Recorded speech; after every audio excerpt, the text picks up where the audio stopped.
so many horrific accusations, though, involving young singers, like children.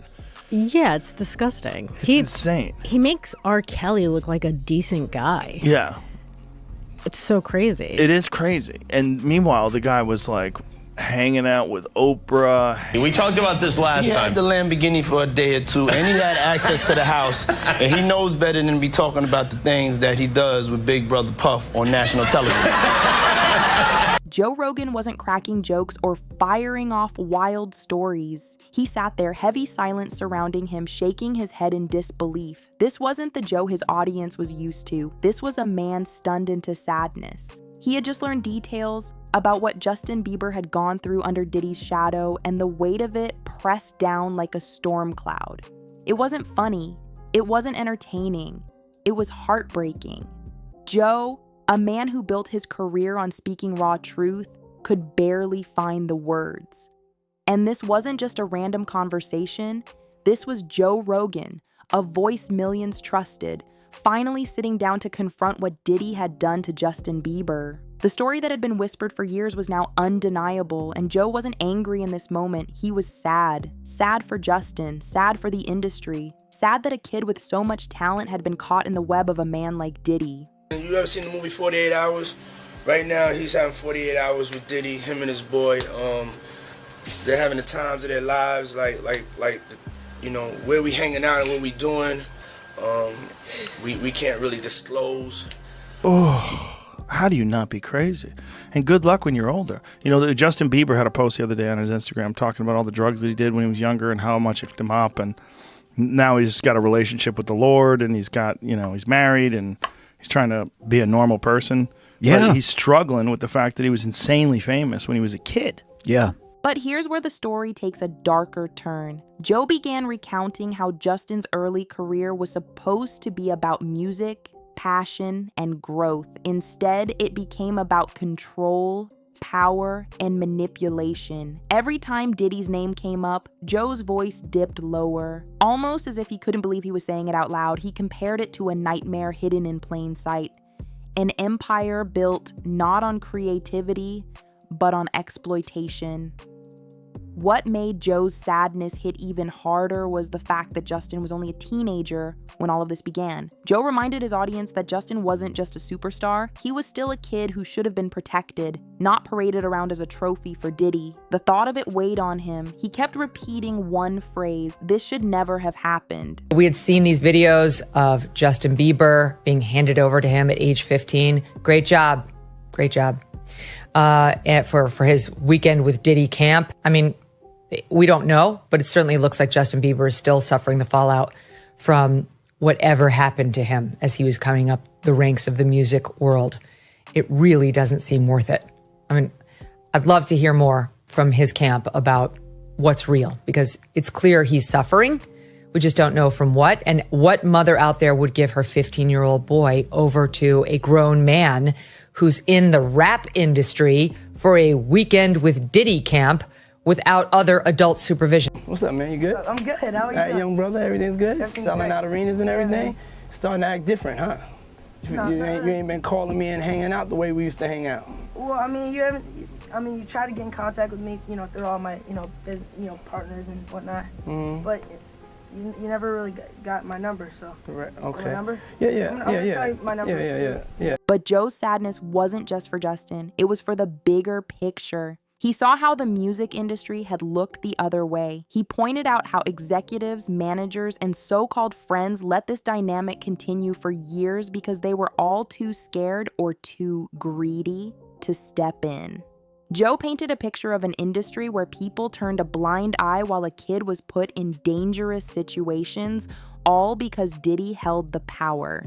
As the podcast rolled on, Joe's words became more reflective, almost like a eulogy for the innocence Justin lost. He admitted that he couldn't stop thinking about how different things could have been if Justin had fallen under the guidance of someone who cared about him, rather than someone like Diddy, who only saw dollar signs and influence. Because I think if a victim comes out against Usher, it'll show how egregious it is. Because if he can be a predator, then anybody can be a predator. Can't smile in your face the whole time. You feel what I'm saying?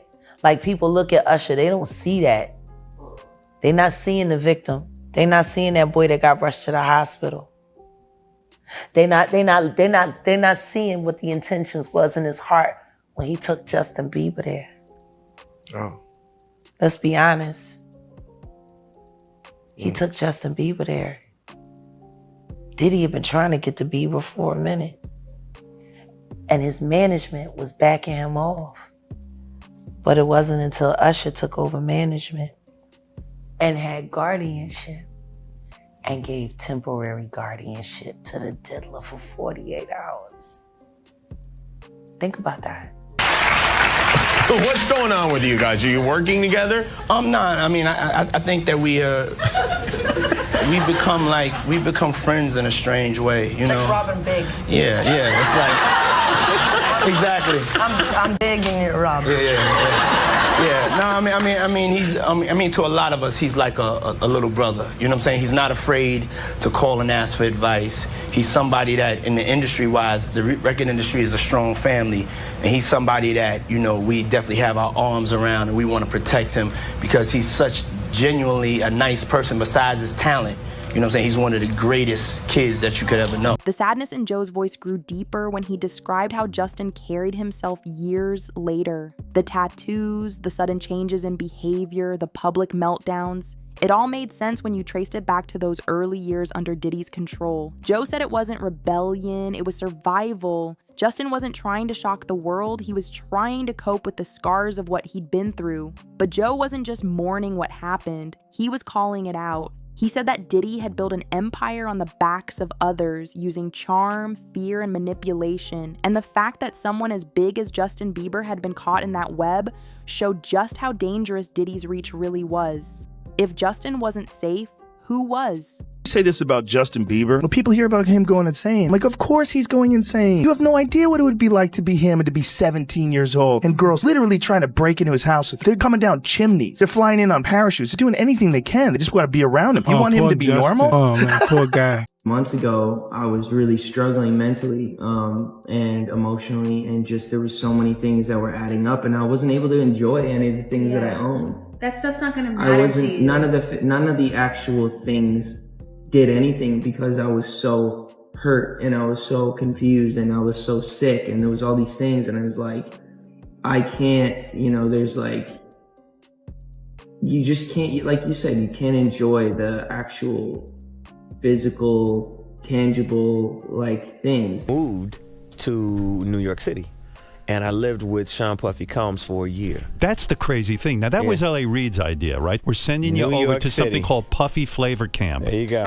To learn Flavor Camp. Yeah, Flavor that's Camp. what it was called. And you're going to go to Puff Daddy's. He's going In the 90s. Do you understand what that's like? The sadness turned almost to despair when Joe talked about how long it took for the truth to come out. Years had passed, and only now was the world beginning to see Diddy for what he really was. Joe said it felt like a collective failure, not just of the industry, but of society, that it had taken this long for someone to say enough. And then Joe did something rare. He spoke directly to Justin. His voice softened, his eyes lowered, and he said, "Justin, you didn't deserve this. You were a kid who just wanted to sing, and instead of being given a mentor who cared, you were given a man who only wanted control. That's not your fault."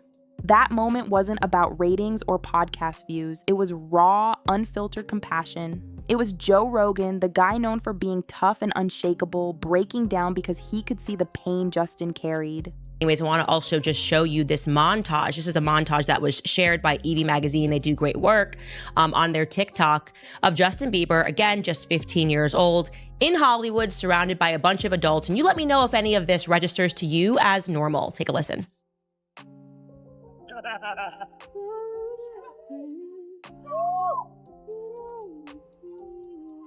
Wow. I feel violated right now. Wow. Lean into me again. You smell amazing. How old are you? Thank you. How old are you? I'm 16. I'll be 17 in like 2 weeks. I don't ever remember smelling that good at 16. Like that was bad. Yeah. Wow, look at your eyes. Look at what a beautiful face. All right, now it's time to... the you of then was on a path of self-destruction? Oh, for sure. Yeah, I would have, for sure, 100%. Yeah. It would have been no bueno. It was bad. I don't know if I'd be alive, for sure. It was dark. So I'm very, very grateful to have influences in my life that have played a huge part in me seeing their relationship with Jesus and their relationship with their wives and their relationship with their kids and saying that's what I want. But I want to definitely tell my story so that if that resonates to anybody, that they can hopefully. But yeah, just protecting those moments because people take for granted encounters and As the story unfolded, Joe laid out the timeline with chilling detail. From the moment Diddy took an interest in Justin, to the strange trips, the parties, the promises that always seemed to come with a hidden price. Joe mapped it all out like a detective piecing together evidence. Every step showed the same pattern. Diddy pulling the strings, Justin caught in the middle. Joe's sadness turned heavy when he described the turning point, the moment Justin began to pull away from Diddy. Joe said you could see it in Justin's size and his music, even in his interviews. He wasn't the same bright kid anymore. He was guarded, hardened, tired. Joe called it the weight of Diddy's shadow, and it was clear that shadow had left permanent marks. The podcast episode became more than a discussion. It felt like a warning. Joe kept saying that Justin's story should be a wake-up call. How many other young stars had been chewed up by the same machine? How many others were still out there trapped in the same cycle? If so, bump somebody. All right, thanks. I love you, man. Bye. I got my MTV out. Savage! I'm a savage! Oh! I'm a savage! Whatever I want, I'm going to get! Whatever I want, I have to get! I mean, everybody hung with Diddy. That's the other tricky thing. Like, Diddy hung out with everybody. And I've spoken to a bunch of people who are like, yo, great dude, like, always there for you, never asked for a single thing. Till 1 a.m. And then freak off. Everybody says, get out of the house. Yeah. It's like the gremlins start eating after midnight. Everybody who tells the stories like, I saw I go upstairs and these dudes are fucking like right on the couch. Yeah. And then I go in this room and these guys are fucking. And it's like, and pros. Like, apparently he was getting male gigolos to fuck girls. Girls? Yeah, that was one of the rumors, like the Male freak off. So he would gigolos. hire the professional dicks to have sex with the girls. And I think he would watch, allegedly. That's what was alleged, I think. And yet beneath all the sadness, Joe pointed out one thing that gave him hope. Justin survived. Against all odds, he pulled himself out of Diddy's world and found a way to reclaim his life. Joe admired that resilience, even though it broke his heart to think of what Justin had to survive to get there. The final stretch of the podcast was somber but powerful. Joe said that history would remember Diddy for what he truly was. Not the glamorous mogul he pretended to be, but a man who left behind a trail of broken people. And Justin Bieber's story would forever be tied to that legacy, not as a willing participant, but as a victim who refused to be destroyed.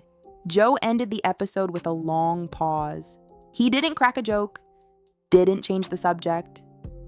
He just sat there, quiet, before finally saying, "This is bigger than music. This is about humanity." And the fact that someone like Justin had to go through this, it should haunt all of us.